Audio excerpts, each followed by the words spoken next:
mbokk yi asalaamaaleykum ñu nuyuwaat leen beneen yoon fii nga xamante ne fii lañ leen nuyoo woon barki démba boo leen mu ne fàttali ko xam naa du ñàkk ngeen bàyyi xel place bi ñoo ngi nuyu kenn ku nekk sa tur ak sa sant di leen ziar di leen bëggee di leen ñaanal tawfiix jàmm ak salaam yokku ba yëg ko du ma guddal nuyoo bi nag ndax dafa am loo xamante ne moo ñu indi te mu nekk lu am solo réeralu mbir ne barki démb ñëwoon nañ fii nga xamante ne mooy Fadiara Libato seqoon waxtaan ak ñenn ci membre Pastef yi boo leen bàyyi woon xel tamit waxoon nañ ne dinañ génn bés ni ki aljuma tey gi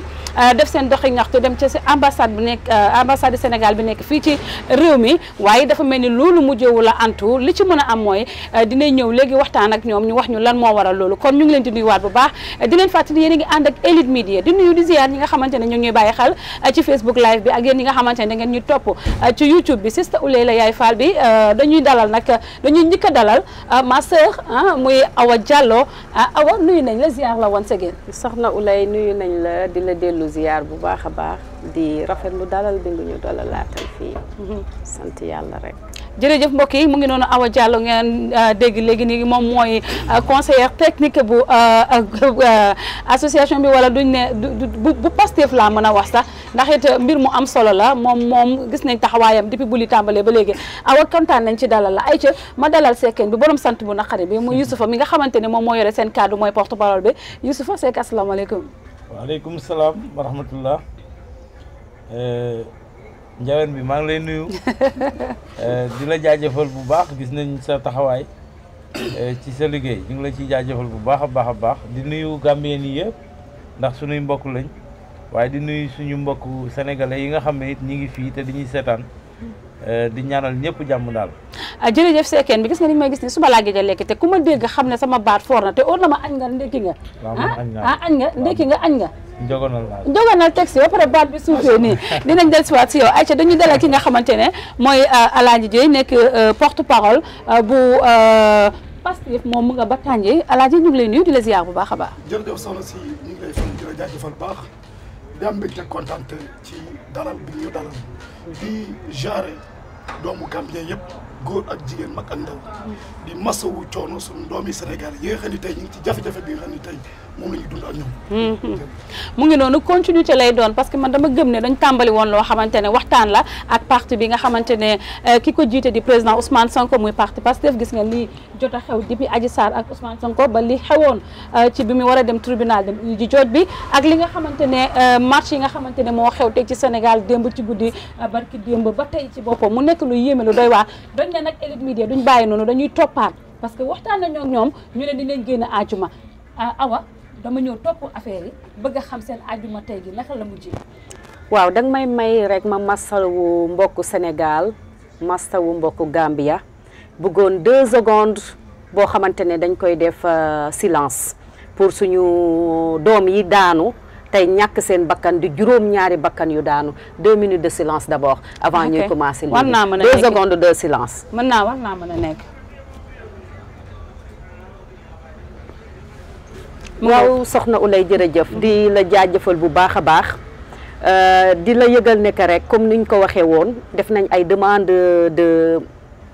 de manifestation bu dem gisanteeg suñuy kilifa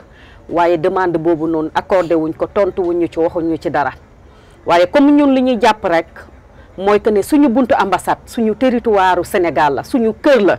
te yaakaar naa ne suñu excellence ambassadeur suñu amee njaxre gis suñu réew a ngi tàkk suñuy doom a ngi daanu di dee war nañoo mën a dem jàkkaarloo moom ne ko son excellence sans appointment sans audience parce que lii urgence la ñun jaaxle nañ lekkatuñ naanatuñ fexe leen climat social bii nii climat politique bii nuñ koy apaiser parce que ku ne gis na Sénégal kenn mësul gis lii ci Sénégal partout dans le monde fépp fu doomi sénégalais am nit ñi génnoon nañ di manifester dem ci seen ambassade yi ñun Gambie lañ dëkk war nañoo dem suñu ambassade ñu manifester doxuñu ci tali Gambie yi ñu manifester suñu ambassade c'est notre territoire c'est le Sénégal kon dañu war a dem suñu ambassade ñu manifester gis suñu ambassadeur ne ko kontaanuñu waay ngir yàlla jëmme rasulullah ku kontaanul da ngay taxaw ne da nga kontaan wala da ngay toog di ko fa xaar. waaw damay leeral rek dugal nañ bii mooy ñaari yoon ñuy dugal amuñu tontu amuñu réponse waaye tey bi ñu xamee ne amuñu réponse dañu amoon un plan B mooy lan maanaam ñun ñu xañ droit de marché waaye am nañ droit dem si suñu ambassadeur suñu ambassade ne dañuy gisanteeg suñu ki nga xamante ne moo ñu fi représenté bu dul loolu ambassadeur na génn dëkk bi amatul njëriñ ñun sénégalais buñ fi nekkee jaaxle mënuñu nelaw mënuñu lekk mënuñu naan suñu mbokk yaa ngi dee ci Sénégal dëkk baa ngi tàkk foo sànni mbaatu mu tàkk toj na tàkk na bal fetal rek ngay dégg waay ngir yàlla am nañ droit dem si suñu ambassadeur ne ko son excellence waaye biñ ne cëpp juma pipeline balaa ñuy wax li fa xewoon lan mooy woon seen objectif bi ngeen bëggee suñu fausse objectif plan A moo amoon mooy bu ñu accordé suñu marche maanaam dañu jóg dox trafic light ba suñu ambassade rek doy nañu wax ne suñu ambassadeur waxante leen ak suñu kilifa Sénégal yi ñu jóg fay coow lii balaay daay gee lakk accordé luñ ñu ko waaye yoon may nañu suñu ambassade suñu territoire ñu dem fa gisanteeg suñu kilifa saa ñu demandé autorisation. bi ngeen fa eggee lan moo xew naka la mbir mi demee. biñ ne jëppeet taxaw rek auto police yi ñëw taxaw wër ñu est-ce que am ngeen autorisation ñu ne leen kenn accordé lu ñu autorisation waaye marche ñu. parce que dañuy jël oto dox kuy marche mooy ku yor ay tamama kii ndëndëma keeg yooyu di dox di dem ak ay placard waaye ñun dañ lem suñuy placard war nañoo mën a dem jàkkaarloog suñu kilifa ñu ne ko lii neexuñu ñu ne ñu du fi amee ma ne leen man dama bëgg a dem gis sama ambassadeur c'est mon droit sama droit la man dama bëgg a gis sama ambassadeur parce que nag sama peuple ngay dee te mënumaa toog. ndax xaaroon ngeen dem police yi Gambie police yi si boppam ñu nekk ci réew mi ñëw ne leen di leen laaj autorisation as far as amu leen ko doo leen mën a def lii ngeen war a paagaat seen i bagage ñëw ndax xaaroon ngeen loolu. am naa mbetteel lool ndax bi ma gisee police Gambie bi wër ñu takk ñu ndombax wër ñu encercler ñu ne ñu doo leen fi yëngu ba man dañ ma bëggoon a yenu yóbbu ma nit ñi ñoo ci wax ma ne leen man dama bëgg a jàdd man sama droit la je connais mes droits damay dem gisanteeg sama ambassadeur wala un membre de l'ambassade recevoir ma toog waxtaan ak man ma ne ko na alerter ministère des affaires étrangères wax Macky Sall ne ko Gambie kat nee nañ lii am nañ ci droit waaye dañ ñu takk ndomba ne ñu doo leen ko fi yuuxoo doo leen ko fi wax ñuy woon ak kilifa Gambien yi rek que ne nañu bàyyi xel. diggante Gambie ak Sénégal jege na torop te li fi nekk si Sénégal encore sénégalais encore ma di ko leeral rek du fi xaaj du fi jeex te foog naa ne suñu toogee ndax dégg ne Sénégal gi ngi lakk te Gambie nekk voisin pays voisin suñu jógee sax Gambien yi ñooñu war a njëkk a jiitu ji sax ak jàppale ñu naka la ñu mën a war a mën a tettewee ba si suñu biir ambassade ñu wax lu ñu fa naqari ak lu ñu fa tiis. léegi pour jeexal pour dagg la ñëw si ki nga xamante ne mooy Youssoufa ndax bii mooy njëlbéenu yoon parce que su ma fàttale ko mus naa laa am si plateau bu mag. ñu toog waxtaan fa mos naa laa dalal Paradise TV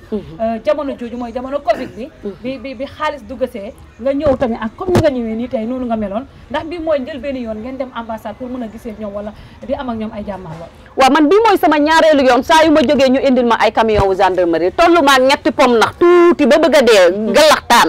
matuma 60 kilos yu mat waaye su ma ne bërbeet ñu woowal ma ay camion gendarmerie ne moom du ko fi waxee du ko fi liberté d'expression dans ce cas là fan la nekk. man damay di citoyen di liggéey di jigéen jàmbaar damay xëy di ko ñafe su ma amee lu ma war a wax tamit xanaa war naa mën a dem samay autorité ma wax leen ne man lii moo ma neexul wala lële moo ma neexul malgré que ne xam nañ ne quand même ne ci dëkk jàmbur lañ ne mais defuñu fi dara loo xam ne du yoon ñun xam nañ ne que xel suñu amul autorisation mënuñoo marché si dëkk bii dem fenn xam nañ ne autorisation lañ soxla waaye it buñ demee ba mënuñoo am autorisation yooyu bind ko ñaari yoon ñu tànxamlu suñu doom yi di dee fële ci Sénégal ñu mel na ku déggul rek ne que ne ay bakkani nga fay rot dëkk baa ngay tàkk lépp ngay rajaxoo démocratie dee na fa ba ñu suul ko liberté d'expression dee na fa ay télé coupé nañ lay mënatuñ am information dara lu xew si suñu réew jaaxle nañ lekkatuñ naanatuñ tey y a un sérieux problème quand même te foogoon nañ ne Gambie c'est un quand même pays de démocratie que mën nañ ñoo may tamit ñu wax li nga xamante ne moo ñu naqari ci réew. d'accord Awa dégg nañ la foog naa ne ñi seetaan ñu ngi bàyyi xel bu baax a baax ci wax yi damay ñëw ci Youssoufa parce que démb yow laa gën a waxal ci loolu Awa wax na ko ci biir waxam nee na xam na ne dëkki jàmbur lañ nekk xam na ne buñ leen joxul autorisation amuñu right pour génn ne ñu ngi dem wane seen naxar te démb waxoon naa la ko te li nga ma waxoon loolu ngeen def waaw loolu yow laa si interpellé ndax waroon ngeen a xaar lii ko xamoon ngeen ne doo leen ko am. waaw maa ngi dellu di nuyu ñëpp rek di ñaanal suñu doom yi nga xam ne ñàkk nañ seen bakkan yàlla xaaral leen àjjana. amiin yaa rabbi. di leen xamal ne ñun ñu ngi continuer combat bi bu loolu weesoo comme li am tey déception la ci ñun xaaruñu ko woon ndax dañu nekk ci moment boo xam ne yaakaar naa du sénégalais yi rek ñoo am fitna ndax gambien bu nekk fii am nga mbokk Sénégal wallaahi dafay mel ni lu laal kenn laal na ñëpp moo tax ñu yaakaaroon rek ne bu ñu jógee ñoom dañuy encouragé mais nag man dama naan réussite nañu ndax jële nañ fa expérience boo xam ne xam nañu loo xam ne xamuñu ko woon ci dëkk bi muy lan muy ne ñoom parce que fi ñu Macky Sall teg foofu lañ ñu teg loolu xam nañ ko ci tey li nga wax rëy na fi leen Macky Sall teg foofu la ñu arme bi teg loo miin ci loolu pour mu leer li ma miin ci loolu mooy Macky Sall mayuñu liberté ñoom xañ nañ ñu ko tey kon da nga bëgg a wax ne kon li am démocratie bi même ñu wax ne dafa stratégie la ah. même stratégie da la nga gëm ne kon gouvernement ni Macky Sall ak bu Adama Barrow benn la moo tax li ngeen waroon a am te amu leen ko mooy li am waaw pour muy leer rek pour li wax ma ci mu gëm leer loolu la ndig lan ndig joxuñ leen autorisation pour ngeen marche joxuñu ñu autorisation ba pare may ñu sax une seconde pour ñu mën a wax ak ñoom est-ce que yaa ngi dégg loolu nag njàngat bu rëy lañ ci am du population gambien bi population gambien bi ñu wàccee ba bu ñuy àgg ambassade ñëpp ñu ngi ñuy félicité ñëpp foo romb ci tali bi rek dañuy kontaan mais gis nañu ne arme bi nekk Sénégal actuellement la mu xeeñ doomu Sénégal moom la arme bu Gambie xeeñ doomu Sénégal loolu tey la leer suñuy bopp kon am nañu ci déception mais est-ce que du ñàkk autorisation bi moo tax ñu taxaw pour ne leen ngeen tasaaroo parce que joxuñ leen di raay joxuñ leen permis pour ngeen war a génn waaw loolu laay wax li tax ñu ñàkk ko te nekk ay doomu sénégalais nekk fii ci Gambie lan moo tax ñu wut ko ñàkk ko waruñ leen ko wan a xañ daal waruñu ko xañ suñu droit la seen droit la parce que damay wax ne il faut ñu leeral affaire autorisation autorisation nekkul ne force la pour yow doo ma ko jox déedéet man dama am lu ma naqari dama lay yëgal ne la damay def li la war mooy nga ñëw ànd ak man gunge ma ñu rafetal ko te ñun idée boobu la ñu amoon loolu nag xëñ nañu ko ñu ngi teg beneen plan incha allah te dinañ plan bu mel naka mooy dañuy delluwaat suñu ambassade ñoom nee nañ ñu dinañ ñu jox kayit bi bu ñu déposé encore ñu ngi xaar loolu nag kon ñoom promise nañ leen ne boo leen delluwaatee déposé seen i kayit dinañ leen ko nangul loolu la ñu wax su boobaa ngeen doog a génn def li ngeen bëgg a loolu la ñu wax wane seen i naxaar voilà d'accord kon déjà léegi ñun ñu ngi xaar suñu deuxième plan pour ñu continuer suñu liggéey parce que guerre bi du ñu ci mos a arrière fekk amuñu lu ñu bëgg d'accord léegi man li may def mooy comme dama koy faral di wax Elite Media la di leen ziar yéen ñuy seetaan Facebook live bi dinañ fexe ñun lu ñu mën a jokkoo ak ambassade bi ci boppam wala su nekkee sax kenn ci membre yi nga xamante ne ñoo nekk ci ambassade bi laaj leen lii parce que it seen droit la si dëkk bi ngeen dëkk bëgg a génn pour wane seen naxar ñu war leen a dinaay permis ba mënu leen koo def dinañ dem waxtaan ak moom xam lan moo waral loolu dina am solo loolu suñ leen gisee kon su ko defee rek ñu waxtaan ak ki nga xamante ne mooy Alaaji yow yaay yore kàddu membre bi parti bi di Pastef nekk ca Tànjin naka nga jàngatee tey mbir mi waaw ni may jàngatee mbir mi soxna si man dama am gàcce tey dama am déception ndax lii séentuuma ko woon ci sunu ambassade séentuuma woon ci sunu consulat parce que jàpp naa ne ñun ay doomi Sénégalais lañu te dafa am lu rëy lu xew sunu dëkk loo xam ne depuis en 1960 ba léegi depuis indépendance kenn musu koo gis Sénégal ñuy reyante di tal ay bureau di taal ay kër di lakk ay magasin musul am depuis combien de jours ñaata fan tey ñun ñuy doomu Sénégal mu metti ñu loolu suñuy njaboot di dee ñu wàcc ci biir ambassade ngir ñaxtu ko ñu wax ko li nga xam ne moo ñu metti ñun ngir mu mën koo jottali ministre de l'Intérieur mu mën a egg ci président mu mën a àgg ci président li nga xam ni tey jàpp nañu tey moom moo yor Sénégal ñu gàntal ñu boole ko nag pamte ñu suñu jigéen mi dañ ko pamte loolu yëpp jot na fa am fit lool solo ko lool daa sopp nag daa dëgër bopp non dëgërul bopp dafa xam droit ok dafa xam droit ni da ngay xam sa right man li may laaj mooy ñun ban état de droit la ñu nekk loolu laa bëgg a xam ban Sénégal la ñu nekk tey Sénégal boo xam ne doo wax sa soxla Sénégal boo xam ne doo mars Sénégal boo xam ne tey boo amee lu la métti tey boo génn ci mbedd bi ñu dóor la ci kaso bi Sénégal boo xam ne boo envoyé sa message WhatsApp donc wax kaas ñu xëcc la dugal la ci kaso bi ñun ci ban réew la ñu ne loolu laay laaj ba doy pare. na waar Alaaji dinañ dellusiwaat si yow dama bëgg a ñëwaat ci Awa tuuti Awa li fi xew dégg nañ ko Youssoupha Fana leeral na ko mooy ne di ngeen delluwaat defaat tegaat seen demande parce que yéen bàyyiwu leen fi ngeen téye ba léegi mais suñu génnee hors de Gambie ñu dugg biir Sénégal comme ay doomi sénégalais ngeen dëgg la li am gis nañ ko Ousmane Sonko la woon ak Adji Sarr mu mujjee Ousmane Sonko ñu teg ko garde à vue ñu gis ne tamit bu loolu amee ba léegi ndaw ñi génn nañ yàqu-yàqu bëri na ñu ngi am kenn ci line bi ñu déglu ko dégg nga dellusiwaat allo asalaamaaleykum ñu ngi lay fay bu baax a baax Babou Signane ok ok Babou ñu ngi lay dalal ci Elite Media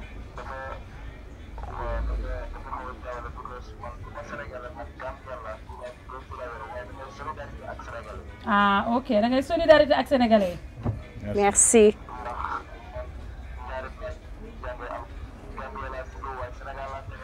ndeysaan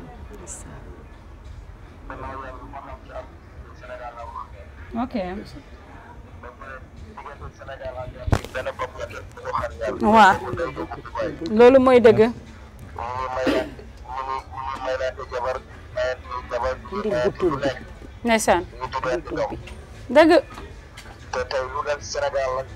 derrière amène le bulletout derrière dis-leur de te donner le bulletout non dehors derrière oui ok il te donne le bulletout Macky Sall gàcceel na démocratie Macky Sall gàcceel na Sénégalais Macky Sall gàcceel na Afrique ndax le 23 juin ñu ko doon xeexal Sénégalais yi ko doon xeexal Macky Sall man seede naa ne Sénégalais yi le 23 juin xeexal Macky Sall ba Macky Sall ñëw gagné pouvoir bi 2012 su fekkee ne Macky Sall mu doon xeex démocratie Macky Sall bi doon xeex lépp Macky Sall moom te moo war a jaay Ousmane Sonko doole Macky Sall moom te moo war a jaay opposition bi doole kon yaakaar naa Sénégal démocratie bi sooxe na ba ok allo Babou waaw Babou suñu mënee koolaat ñu jël ko Fatmata suñu Babou mënee koolaat incha allah ñu def ko speaker nga xam ne ñëpp dinañ ko dégg dina si am solo lool we can hear him ok dinañ jëmali jënti loolu very soon waaye laata ñuy xaaraat Babou mun ngaa dugaat si ñaan nee na moom Gambien la waaye Sénégal ndeysaan la defee lu bëreem dafay solidarité ak sénégalais ndax nee na démocratie bi am tey Sénégal sénégalais bokkoon nañ ci ñu jóg taxaw xeexle Macky ba lim bëggoon a am mu am ko soo bu gisee tey Macky di jaay doole Sonko dina waaye Babou mën ngaa dellusiwaat ndax tungu na téew ñu nettali ci làmmiñu borom dinañ la jëlaat soo koolaatee Aïcha Awa ginnaaw bu lii yëpp amee ñu gis yàqu-yàqu bi gis délai di tuuru gis ndaw yi ñu ni ñu sonnee jigéen ñi ñu jàpp di dóor di leen tëj mu nekk loo xamante ne lu kenn xaratoon la ci Sénégal ak it yàq-yàq bi am parce que tey yàqal nit ñu bëri ñoo xamante ne duñu nguur duñu Sonko duñu Macky Sall la ban message nga am pour joxe parce que suñu toppee lii rek wallahi lu bëri dina yàqu te duñ te dina egg foo xamante ne fooguñ ko woon waaw Oulay ñi ngi jaajëfal internet boobu di woo di rafetlu ni muy partagé suñu douleur ak suñu peine lu ñu métti ñu ngi ko ci sant di ko ci gërëm parce que soxla nañu dégg ay Gambien yu xam ne sénégalais temps yi lu muy dund métti na waaw te Babou Signane te mu koy dund ak ñun ñu di ko jaajëfal bu baax a baax may wax soxna Oulay li xew xale yi di toj nii du lenn corona covid 19 dafa dugg si nga jël sa askan nga lockdown leen Sénégal bu ne 1 2 3 Macky Sall lockdown na leen tëddi 9 o'clock liberté yàqu na xale yi liggéeyatuñu mbër yi liggéeyatuñu agresseurs yi agressé tuñ kenn mënatul génn nit ñaa ngi tëju depuis last year March bel at bii nii sénégalais yaa ngee tëju mer bay futu lu kaawu Sonko bii ñëw dafa mel ni na nga jël diwlin sànni ko ci safara bi sénégalais yi dañu mer waaye moo waral toj waaye ndax ak luñ mer tamit ñu ñëwaat foofu tuuti parce que mer nañ dëgg la li nga wax yëpp am na waaye ndax mer bi war naa tax ñu dem ci ñoo xamante ne ay jàngur lañ amaana jël nañ ay ati at pour mun a build seen business te ñu jël lu lépp yàqate ko jël lu lépp sàcc ko waaw kiiwuma d'accorduma ci yàq parce que lu ñu yàq rek citoyen lambda bi moo koy liggéeyaat moo koy fay c'est sur l'argent du contribuable waaye da ngay xam ne fi ñu toll sénégalais moo mer boo xamante ne sénégalais lenn la dafa am benn jikko bu mu jikkowoo boo dóoree benn doomam mu toog seetaan la nga dóor ñaareelu doomam mu toog seetaan la boo dóoree ñetteel doomam bi dootoo ko defaat te looloo dal Macky Sall yàgg nañ ko àttu ne ko bàyyil Sonko kaawu Sonko bii mooy li nga xamante ne tey dafa def vase bi tuuru te waxoon nañ ko ne ko bàyyil Sonko bàyyi ko jàppoo leen ko ci sàcc jàppoo leen ko ci fen jàppoo leen ko ci luubal ñi nga téye fii nii yëpp kenn d'accord ci li ñu leen téye parce que yaa yor sa justice jël pouvoir exécutif ak pouvoir judiciaire kenn séparé wu ko au Sénégal yaa moom ministre de la justice yaa moom procureur yow yaa moom say magistrat lu la neex nga def magistrat yi ci boppam dañ ne maanaam justice bi dafa sooxe y a des magistrats debout mais y a des magistrats couchés lii moo am Sénégal kumba am ndey kumba amul ndey. kon nag ma bëgg a wax ne sénégalais li ñu wone barki démb ak tey dafa mel ni lu yàgg nekk seen xol. mer la Macky Sall dañ ko xeexle le 23 juin 14 sénégalais ñoo daanu dee ndax xeexal ko pour mu accéder au pouvoir ba mu koy xeexal loolu Ablaye Wade c'est un très grand démocrate dafa nangu woon accepté woon télé yeeg rajo yi yëpp di wax nit ñi di wax ñu def lu leen neex waaye tey Macky anama coupé na ay signalu rajo ñàkk démocratie mënul weesu lii suuxal démocratie mënul weesu lii liberté d'expression dafa am man lu ma naqari war naa taxaw nit war nangul ma ko ci démocratie lañ la fale waaye yow nga bëgg a jël ab réew soppi ko def ko ab dictature loolu moo merloo sénégalais yi ba futtu te sénégalais gaawul di mer te sénégalais yi ndax mer nañ te il faut faire très attention lii kenn xamul lu muy jur fii ak samedi ak dimanche ba altine parce que juge bi tey yokkaat na yeneen ñaari daan ci Ousmane Sonko ñetti ponc lañ koy toppee te ñetti ponc yooyu du jural Sénégal jàmm j'espère que ndax moom son excellence Macky Sall dana génn wax ak askanu sénégalais bi nga xamante ne ñoo ko yóbbu ca palais ba fal ko falaat ko te mu bàyyi waxu 3e mandat parce que 3e mandat day lakk réew na. waaye ndax dégg nañ fu Macky waxee 3e mandat awa lii yëpp 3e mandat moo ko waral la moo waral ñu bëgg a faagaagal Sonko xale bi nga xamante ne moom mooy le numéro 1 de l'opposition sénégalais. Idrissa Seck boxoñ na ko def ko ci poosam Omar Sarr bu PDS tas na PDS Ousmane Sonko moo fa nekkoon kenn ki nga xam ne sénégalais yi dañu jël seen yaakaar yëpp wékku ko ci moom xam na ne xale bii bu yoree suñu réew mi macha allah am na ci solution dinañ am jàmm dinañ am salaam nitu jàmm la nitu salaam la borom xam-xam la li ñuy bañ yëpp dina ko génnee foofu noonu Macky Sall ne du foofu parce que 3e mandat lay wër waaye dootu ko defati de 3e mandat dañ koy bañ waaye loolu moom mënuñ ci sori parce que man dégg nga ko foog prononcé waaye ñu bëri ñu ne lii lépp li ko waral comme ni mu ko waxee benn baat bi la mbirum 3e mandat la waaye loolu dina leer suñu yàlla mais gudd fan ak wér Fatmata mën nga wax Babou mu koolaat Babou Signane su mënee kool fu nekk ni su koolee dinañ ko mën a am mu clair wala keneen ku bëgg a dugg tamit contribuer ci programme bi mën ngeen a jaar si Elite Media boo leen jokkoo ak Elite Media through message dina leen wax fan ngeen di jaar pour mën a bokk ci waxtaan wi ayca Youssoufa ndax li am tey Sénégal li am tey ni xale yi def réew mi jaxasooyee lakk-lakk yi rey déegi bëri dere tuuru ndax xaaroon ngeen ko ci lii bu baax xaaral nañu ko bu baax boo xamoon ngeen ne dina am xaar nañu lu raw lii en tant que Macky Sall tënkiwul tànkam ñun xaar nañu lu raw lii dama bëgg rek àdduna yëpp xam ne combat bi du combat Adji Sarr Ousmane Sonko combat bi dafa nekk combat boo xam ne dañu fal nit ci démocratie mu jël suñu démocratie gas suul jël suñu constitution comme ni ma ko fi waxee woon xotti sànni Macky Sall respecté wul benn Sénégal Macky Sall premier mandat am la toog Sénégal kenn amul lu ko neex Macky Sall li mu boolee dafa bari moom moo waroon moytu yëngal xolu xale yi Sénégal ndax dafa toog faalewu leen ñi ci bëggoon tukki gis nga fi mu jaar ak ñoom tëj leen couvre-feu kenn xamul ban façon gouverneur la yoree Sénégal ba moment bii nag mu jël ki nga xam ne moo nekk seen xol yi est-ce que yaa ngi dégg mu dugal ko ci kaso gi xam nga yaakaar dafa fort soxna si xale Sénégal tey benn yaakaar la ñu dese si àdduna mooy Ousmane Sonko nga jël ko dugal ko ci kaso gi ci loo xam ne amoo preuve yow kon Macky Sall moo ne ci yoonu taal Sénégal xale yooyu wax ak ñoom wax ak Macky Sall mooy li ko gën ndax moom moo mën a calme situation bii ñu toll pas xale yi ndax xale yi dañoo nekk ànd nañu ak seen sago dañoo juddoo ci réew te amuñu fa yaakaar ñu tooñee leen ci réew moomu te yar boobu ñu leen di dóor Sénégal moo ñu topp ba biir Gambie tey yar bu Macky Sall bi moo bëtt frontières yi fekk ñu fii di ñu dóoraat encore. ay Youssoufa yaa ñu Youssoufa li nga xam ne dafa mel ni tuuma la de. non du Youssoufa yaa ñu teg tuuma de. non du tuuma. ah soo bëggee wax ne yar bi leen Macky di dóoree moom lañ leen Gambie di moo dóoree bëtt frontière moo nu fekk ba Amérique Sénégal luwaayi boppam la ak politique yi boppam da nga ne Sénégal ak Gambie benn bopp la man nangu naa loolu waaye suñ bëggee jël te xale ñaari réew yi ne politique bi nekk foofu wala bante bi ñu leen di dóoree moom lañ ñu dóoree fii daal mais ne nag ñuy dañuy accuser nag yow it nag non loolu mooy li am moo ñu fekk ba Amérique ñaata Sénégalais la ñu jëlee Amérique sotti leen biir Sénégal dem ba biir Amérique jëlee ñoo xam ne ci prison la ñu nekk indi biir Sénégal am ñu mu libéré bu yàggul ci prison ba pare doog a jàpp Ousmane Sonko Macky Sall moo tegu ci yoonu taal Sénégal loolu laa bëgg àdduna xam ko d'accord te moment bi ñu nekk am na prison yoo xam ne dajj nañ leen ci biir Sénégal ana sécurité bi mu doon wax moom fu mu nekk doy na waar sécurité bi mu doon jël di ko partagé ci àdduna di leen dimbali mënu ci dimbali Sénégal tey mu ngi noonu Fatmata su nekkee am nañu ay comments tamit laata may dem ci alaaji du ñàkk mu am ñoo xamante ne seen nañ message comme ni ma ko waxee képp ku bëgg a xool ci programme bi soo jaaree Elite Media boo seenee message Fatmata dinañ leen jox nombre boo xam ne mën ngeen see jaar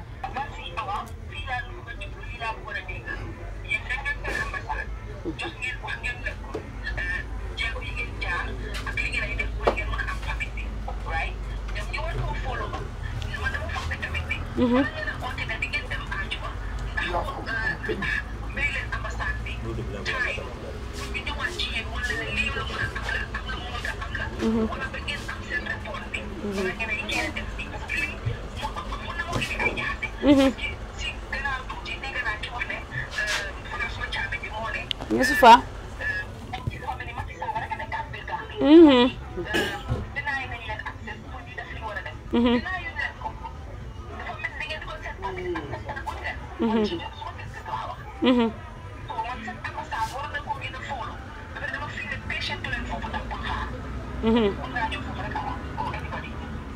ok da nga gëm ne ñoom am péché nuñ pour xaar loolu moo tax waaw Fatmata lii question de vie ou de mort la gis nga diggante démb ak tey ñeenti doom ñoo daanooti dee ci Sénégal maanaam dañu toll moment boo xam ne sax ay permis ak ay lettre ak yooyu noonu yëpp fi ñu toll nii nit ñi xol yi mayatuñu ko parce que Fatmata Sénégal suñuy doom suñuy njaboot ñoo fa ne te xam nañ ne kenn nelawatul kenn lekkatul kenn naanatul kon ñun gis nga feeling boobu nekk ci biir Sénégal tey moo ne fii ñii ci biir xol yi suñu xol yi di ci lëmbee ba ñun suñu mbokku Gambien yi ci boppam dañu am métit ñoom ku ci ne yaa ngi métitlu di gis ñun ni ñuy souffrir on souffre vraiment we are suffering too much sax métit bi dafa ëpp ok Fatmata daf may fàttali waaw dama ne ñun ñii maanaam sóori suñu njabootu Sénégal gi nekk fële ñun ñu ne fii ñu xam ne ne ñoom newuñ ci jàmm newuñ ci salaam maanaam métit bi ci ñun la gën a méttee fii douleur bi fii la gën a méttee damay jox exemple rek bi Gambie newee ci impasse u élection am yi li fi xewoon ñun ñu nekk man ma nekkoon ma quitté woon fi samay mbokk forcé ma ne ma awa ñibbi si Sénégal ndax Gambie ren daal li ñu gisee élection yi du dem ma ñibbi waaye gis nga bi ñu defee desul lu moydul xeex moo fi des yaayaa dana dem wala du dem damay di daanu sama biir kër bañ may jël di ma yóbbu ci hôpital ndax métit bu ma amoon naan sama mbokku Gambien yi xeex dana fa am lii dana fa am lële dana fa am en fait métitu distance moo doy waar boo tukki jee lu distance ba gàtt métit bu amee da nga koy fiil goo xamante ne doo mën a xam Fatmata ñun nelawatuñu lekkatuñu naanatuñu mënatuñ toog mënatuñu taxaw du lenn lu mooy du suñu askan wa tey ndax bu dee dañu war nar a wax dëgg rek suñu askanu sénégalais bi newuñ ci jàmm newuñ ci salaam loolu moom dëgg la ñu ni newuñ ci jàmm newuñ ci salaam suñu àdduna tukki na parce que foogoon nañ ne tey changer démocratie duñu indil lii foogoon nañ ne tey Macky Sall du yóbbu suñu Sénégal njaay ci fii waaye tey métit sonal nañu lii mooy problème bi waaw dafa mel ni Fatmata ñu ngi am call su nekkee da nga bëgg a continuer dañu am call waaw Mamat foog ñu delluwaat tuuti waaye Fatmata dema la moom after ñun ñu jël call bi waaw ok Fatmata sorry ñu jël call bi dugg na léegi nii dogaat dafa mel ni Fatmata yow tey itam sa yaram dafa tàng ci lii parce que comme ni ma ko waxee mbiru Sénégal bi la keñ Sénégal bi la ñuy wax ndax kenn bëggul Sénégal nekk ci problème kenn bëggul Gambie nekk ci problème ñun bu ñu amee problème Sénégal lañ doon daw di dem ayca ñu déglu ki nga xamante ne moo nekk ci line bi hello waaw problème network la kañ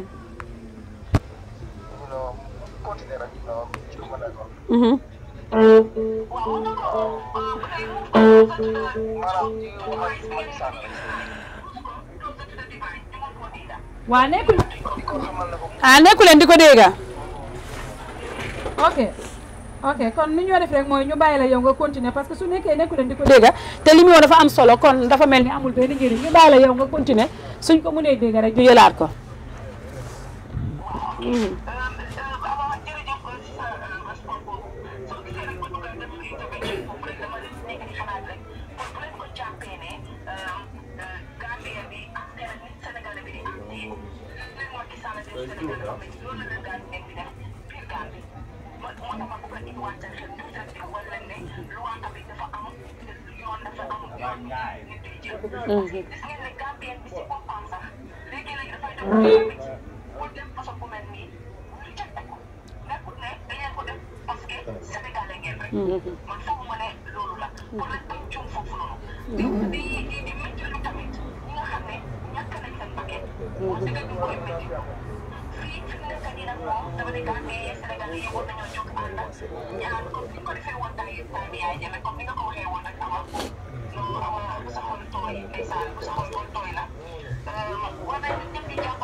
noonu léegi Adji Sarr sax Fatmata boo bàyyee xel sax wax bi Adji Sarr feeñatul depuis bu lii amee ba léegi mooy bés bu ma dem tribunal si lundi ba léegi déggatula Adji Sarr waaye damay déggal si benn point mooy li ma ko wax sànq am na yoo xam ne boo ko waxee dafa mel ni accusation waaye ku dem on social media nga dem si plateforme yi di nga xam ne dëgg-dëgg Gambien ni ñu ngi full time solidarité ak sénégalais parce que xam nañ ne benn dëkk la du ñaar loolu moom internet bi rek mën na ko wane waaye comme li mu demee ci site yi takk der yi nekk fii aaye leen ne bu leen marche because amuñ di permis pour mun a génn moo tax loolu laa Youssoufa ne ko am na lu muy mel day mel ni accusation te amaana loolu xajul ci diggante bi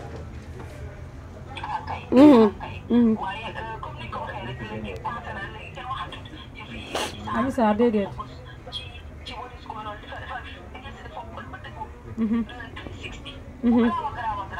jërëjëf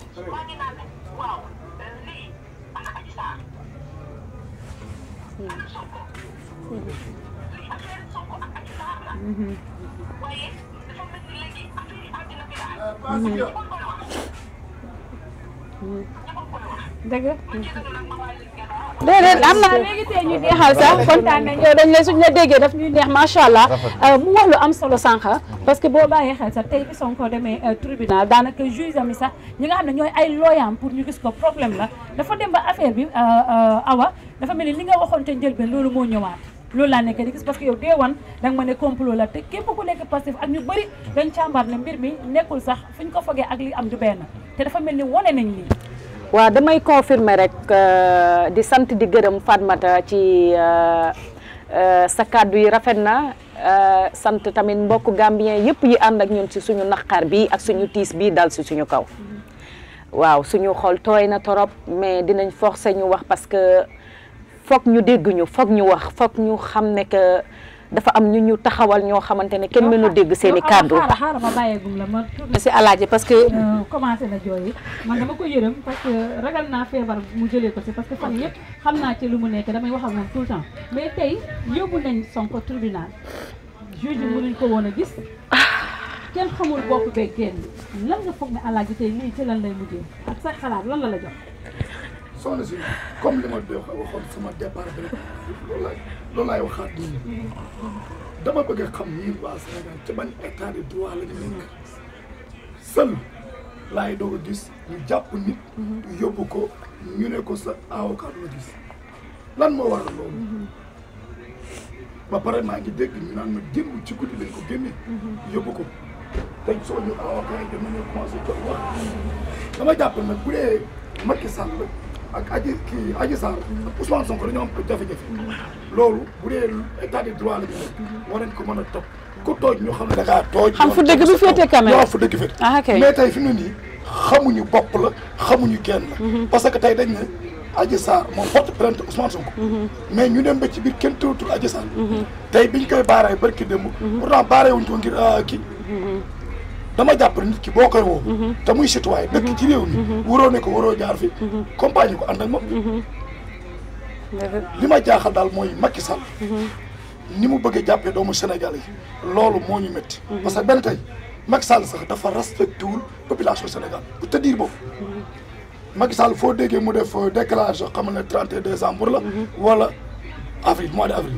à part ça bépp catastrophe bu am Sénégal France la koy waxee ci tubaab yi. nee na bépp déclaration boo gis Macky def ci tubaab bi la koy waxee Youssoufa damay ñëw si yow ma mujjee si Awa ñu tëj waxtaan wi ndax gis nañ ne tey kenn lekkul kenn naanul du rek léegi mbir mi dafa dem ba jéggi na mbirum Sonko ak Adji Sarr mbirum toute une nation la muy Sénégal yi nga xamante ne ñu bëri dañu leen nawoon ci démocratie ñu gis li xew mu jaaxal ñëpp tey lan ngeen yaakaar yéen ban yaakaar ngeen am ci seen président bi président Ousmane Sonko lan ngeen yaakaar tey ci moom waaw lan ngeen foog lan ngeen njorta parce que kenn xamul lii fi muy mujjee. ci fi muy jëm ak waaw mooy sacrifier ko démb 2 heures du matin lañ ko jël tere ay avocat am ànd ak moom ñu ñuy envoyé xibaar yoo xam ne ñu ngi koy vérifier te bëgg nañ mu tas ñëpp bàyyi ci xel mooy jël nañ ko 2 heures si guddi jëlloo ko dorog ak ndaw si jaxase leen photo ko film ko préparé yàq deram da ngeen am information mu ngi ñëw ci ñun fii Gambie dara président Ousmane Sonko ak Adji Sarr ci boppam. ci boppam biñ ko jëlee 2 heures ci guddi ànd ak moom kenn xamul fu mu nekk ñu ngi ñuy envoyé ay xibaar fii nañu bi ñu ko yóbboo am na lu ñu ko defloo mandiloo ko jaxase ko soxna si vidéo ko pour envoyer ko ci net bi ñu ngi leen di xaar ci loolu bu loolu weesoo déedéet balaa ngay foofu dafa yéeme balaa ngay sori ci loolu Awa dama xam ne président Ousmane Sonko fu ko nit ñi teg ni mel te xam na ne lii am na lu ci laxasu naka lañ mën a utiliser drogue jox ko mu naan ko ba mu war a jaxasoo Adji Sarr dañ ko war a mën a génne ci net bi xam nga lii problème bi naka lañ mën a utiliser drogue boobu dañ ñu jox information bi pour ñu jàllale ko avant ñoom ñi di ko génne pour bu mu bett kenn mais dafa am lu ma la bëgg a wax tuuti ci gouvernement Macky Sall bu laajee rey day rey bu laajee wax lu dul dëgg da koy def lu mu laaj parce que moom daa jaay boppam ba noppi est-ce que yaa ngi dégg bu baax li ma wax nii lii du première fois Mamadou Dia liñ ko fi waxaloon lépp bi génération bi tey xam nañ ne li ñu waxaloon Mamadou Dia dara amu ci ñoom ñoo bëggul patriotisme ñoo bëggul ku bëgg réew mi jiital réew mi saa yu discours bu mel ni bu Ousmane Sonko jógee ci Afrique ñi ngi xool yoon bu ñu ko éliminer lii du première fois. waaye lii dafa garaaw de. dafa weesu garaaw. niñ ko mënee jox drogue bi ba jaxase ko ak Adji Sarr man moom mooy suma problème. wa mais xam nga dañu ne Macky Sall tous les moyens mu ngi ko am méthode yëpp mu ngi ko am actuellement. d'accord léegi nga ne ak benn information à part from loolu. waaw comme li soxna si wax rek sama mbokk Gambien yi man sama yaay Gambie la dëkk man samay nijaay yëpp fi lañ nekk sunu famille am ñu fi juddoo am ñu juddoo Sénégal. waxuñu ak population Gambie ndax ñoo ma dëkk xam nañ li fi nekk li leen métti moo leen mais yar bi Macky yor yaru tubaab yi la te moo xeeñ jeunesse su Afrique yëpp liberté foofu laay waxee. allo leer na. yar bi mu yor yaru tubaab yi la te jeunesse su Afrique yëpp moo leen xeeñ liberté parce que ñun dañu noot ci ne colonisation mooy doo am liberté est-ce que yaa ngi dégg ñun nag. li may wax rek mooy génération bi yëpp nañu xam ne képp ku leen ne mënuñu xeex seen démocratie xeex seen liberté mu ngi leen di nax parce que seeni maam moo xeexal liberté France dellu si waat ñu sànni ko ci mbalit mi kon dafa jot li ngeen moom ngeen récupérer ko seen bopp téye ko seen loxo téye ko seen loxo jërëjëf Youssoufa aca Awa dañuy jeexale ci yow tey gis nga lim fi wax man dama tiit vraiment parce que suñu eggee ba stage boobu ak naka ngeen amee information ne bi ñu ko yóbboo dañ ko jox drogue jaxase ko ak Adji Sarr pare pour jël ay vidéo ak photo dugal ko ci internet bi loolu c'est grave man comprendre mo waaw dañu jot information comme quoi que tey xam nga banditisme d'état dafa am banditisme d'état dafa am te dafa am ñu capable pour 3e mandat ba nga xam ne man dara bettuma parce que ku wóolu nit nga ne ko kaay wuyuma ci juge bi nga di ko topp trouble à l'ordre public nga xam ne su ma la woowee yow ulay mi sama club gi yëpp danañ jóg topp ci yow lu tax ma lay woolu wala su ma la woowee sax naa la sécuriser ba nga dee yegg ci juge bi mais banditisme d'état waa APR waa Benno Bokk Tas Yaakaar waa Benno Suul Sénégal waa Benno xoñoñal Sénégal waa Benno partage Sénégal et waaye groupe bii ñooñu lakkal ñooñu ëlëm ñoom ñoo taal Sénégal de ñoo bokkoon dem fal Macky Sall man mosuma bateel Macky Sall parce que man dama am gis-gis man je n'ai jamais aimé Macky Sall mënuma ko gis en photo te du lenn lu mooy dul mbas mi moo tax ma liggéey ak tuuti ak Macky Sall bu dul mbas mi bi ma woowee ci mbas mi ma liggéey ci ak moom tuuti mais bu dul loolu man ak Macky dama koy xool parce que man je suis un pur produit de Abdoulaye Wade te bi ma gisee Macky Sall na mu def Karim Meïssa Wade dama daw mu ñëw defaat ko Khalifa Sall ma ne waa ji lu muy def nii mu ñëw ne waa Ousmane Sonko la dara bettu ma ci Macky Sall tous les moyens sont bons te complot bu ñu comploté affaire viol pour liquider un adversaire politique kooku luñ la wax ci moom jël ko nga takk ko téere moo tax man tey sama xewul ñaaw na sama njott ñaaw na tiit naa ragal naa lan mooy ñëw xew si parce que bu dee dañuy dem jëli koo xam ne dañ ko téye en détention yóbboogoo ko si prison ba parce que prison ba il est en sécurité mais garde à vue la nekk 72 heures yi la loi bi may jeexagul pour nga def sa enquête yaa ngi ko fa téye 2 heures du matin jot ay avocat wam fekkeewuñu yëguñu tinuñu nga ñëw dugal ko ci oto yóbbu ko suñ ne yaa ko doroge suñ ne yaa ko def lii waaye Ousmane Sonko bu ko dara dalee billahi wallahi wal kitaabi dinañ ko fi waxaat du leen jikk d'accord Awa pour jeexal waxtaan bi nañ bàyyi doomu jàmbur ci rek ñu tàggoo ma commencé ko ci yow ay nden bëgg naa nag dëgg la Ousmane Sonko la métti na li xew Sénégal kenn rafetlu ko te tey àdduna yëpp laa wax àdduna wërngal këpp ñëpp seen bët yaa ngi tege ci Sénégal mais bëgg naa bu ñuy tàggatoo ngeen joxe benn conseil boo xamante ne kenn xamul fan la vidéo bi di egg ndax ndaw ñi ñu calmé wu ndax li ñuy yàq alali jàmbur la du alali état te ñi siy dee macha allah ay doomi jàmbur lañ bëgg président Ousmane Sonko moo waral lii yëpp léegi foog tamit ñu apaiser situation bi ñu bañ a ekkati xol yi xool naka la ñuy def ba xale yi dal ñu xool solution mu moo war a am parce que loolu moom bëgg naa nga jeexalee ci loolu. waaw li ma ci bëgg a yokk mooy Macky na xalaat démbam bañ koy convoqué ndaw ñi dañoo topp ànd ak moom bi muy convoqué kii Khalifa Sall ndaw ñi dañoo ànd ak moom. bi ñuy convoqué doomu Karim Meïssa Wade ndaw ñi dañoo ànd ak moom mais pourquoi pas kii ñu convoqué ko ndaw si bëgg a ànd xale yi bëgg a ànd ak ñoom ñu ne du ngeen ànd ak ñoom pour lan la kon lépp lu ñu wax ci Macky gëm naa ko jox nag du mën a sedd ndaw ñi bu ñu waxee ñu calme non bu ñu waxee ñu calme duñ mën a calme ndax du mën a sedd tuuru rek yàqu-yàqu day am rek ndaw ñi dafa am lu leen metti te il faut ñu fekk ko dafa jot nag kilifa yi nga xam ne tey ñoo nekk Sénégal kilifa yi diine yi ñu toog wax ak Macky Sall parce que Macky ni nga koy gisoon bu màtte du yàpp jërëjëf Alaaji kon ñu jaajëfal la bu baax Youssoufa ñu jox la kàddu gi laata ñu tëjee Awa lan ngay tàggatoo. waaw li may tàggatoo rek moom mooy ku bëgg akara di nga ñeme kaane yàgg na Sénégal ci histoire kenn mësu ko not képp ku am leçon morale booy joxe na nga ko yóbbu ci Macky Sall ndaw ñi li ma leen di wax mooy ni ñu leen naxee ci Cheikh Anta Diop naxe leen ko ci Mamadou Dia ngën la waay bu leen ko nangu mukk ñu naxe leen ko ci Ousmane Sonko Ousmane Sonko su ko dara dalee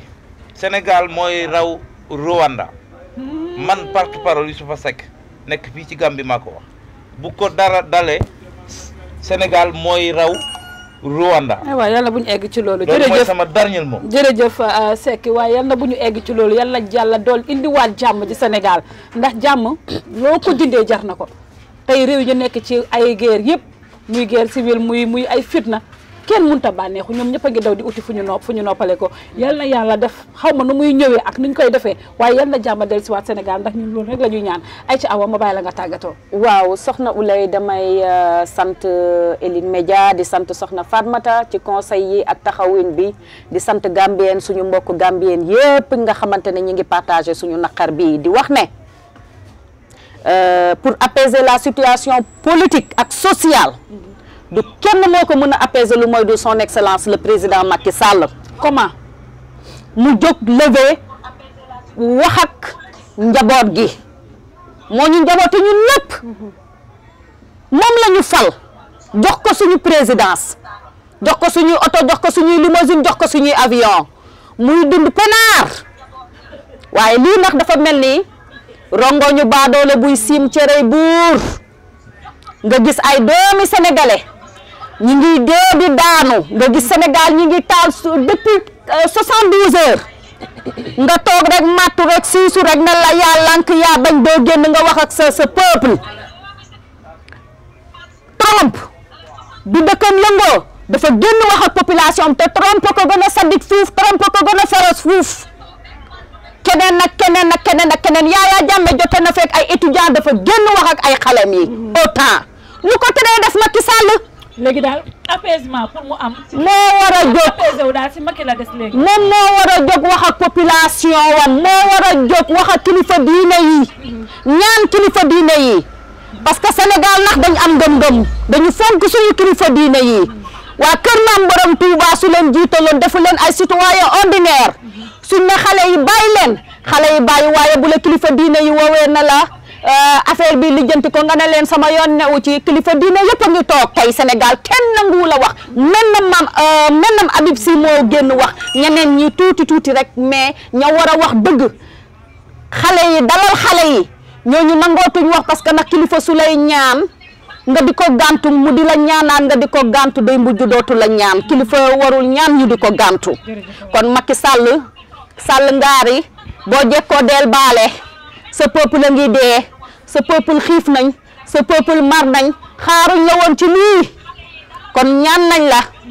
génneel nga wax ak sa askan wi génneel nga wax ak sa njaboot gi ñu dalal situation bi ñun yaay yi personnellement nelawatuñ lekkatuñ naanatuñu suñu xol yi fees na teg ñu ngi ñaan yàlla jàmm yegg Sénégal ñu ngi ñaan yàlla jàmm ñëwaat Sénégal ba ñu continuer ci suñu activités xeex mbas mi nga xamante ne mi ngi lëmbee jamono couvre-feu yaa ngi fa ba léegi ñu dem ca kanam. jërëjëf Awa ñu ngi lay jaajëfal bu baax a baax am na ku nekk si gannaaw foofu xam naa moo nekk di déglu moo tax li muy teg noonu li ñuy teg nii yëpp mu ngi écowaat fii ñu ngi jégalu bu baax a baax si ñi nga xam ne ñu ngi déglu waaye lii lañ leen amaloon mënutoon a ñàkk ne woon naa leen foog ñu topp ko ñun moom bi suñuy mbir dañ koy topp te fii gis nañ ne topp nañ ko ba xam lan moo xew tey léegi dinañ xool ndax ngeen na dina amaat wala du amaat waaye daal di gën a leer te wóor mooy ñun dañuy ñaan yal na yàlla delloo si jàmm Sénégal yal na yàlla doole si jàmm Sénégal yal na yàlla tàppe xol yi ndax impasse bi fi amoon Gambia impasse boo xam ne dara xewagut sax ñëpp a tiitoon parce que ñëpp lañu ragaloon ne ci problème lay mujjee problème baaxul man de dama ne fitna yàlla rëmb na koy yee fitna mat boo fekkee ñu xam nga roccil ma tey sotti ndox mu sedd waaye doo fekk ay matu ñu xam ba pare nga jël pétrole di ko ci sotti nañ leen ñaan jàmm réew yi nekku ci jàmm yëpp tey kenn xamul seen réew yi ni ñu mel waaye daal li ñuy ñaan ci gàttal yal na yàlla dooli jàmm yal na yàlla tappe xol yi comme président Macky Sall moom mooy ki war a génn pour apaiser situation bi according to ni ko gars yi waxee den let him do that na génn mu waxtaan nag askanu Sénégal parce que lii dee mu ngi bëgg a bëri yàqu-yàqu ngi bëgg a bëri gaañu-gaañu yaa ngi bëgg a bëri arrêté mu ngi bëgg a bëri te kenn xaaru ko woon ci Sénégal Awa sant nañ la gërëm la bu baax a baax jërëjëf bëggoon naa ci yokk benn affaire bu ndaw rek di ñaan suñu polisu Gambie bi ñu accordel ñu suñu autorisation bii ñu génn wax lu ñu métti wax ak kilifa yi dox parce que lii ci dox jàmm la jëm parce que marche da ngay wut médiation la maanaam jàmm nga bëgg ku marchul du def jàmm kon ñun jàmm la ñu bëgg nañ ñu may autoriser ñu ko te xam ne Gambie gi lañ dëkk fii lañ suñu njaboot gi nekk ñu may ñu marche dem wax ak kilifa yi yónni tamit son excellence encore une fois monsieur Adama Barrow na woo magam Macky Sall ñu dalal xelam wax ko mu wax ak population am jàmm am loolu rek lañ jërëjëf Awa jërëjëf Youssoufa jërëjëf Alaaji ak képp koo xamante ne yaa ngi fi membre Pastef fi ba léegi fi waaye mënuñu jël ñëpp ba tax na nag ñun suñu devoir ak suñu liggéey li ñu wax mooy dinañ fexe ni ñu jokkoo ak ambassade bi xool ni ñu amee moom waxtaan pour waxtaan ak moom ci li ngeen bëggoon ñun ñu bañ leen koo nangul ñu xam lan mooy raison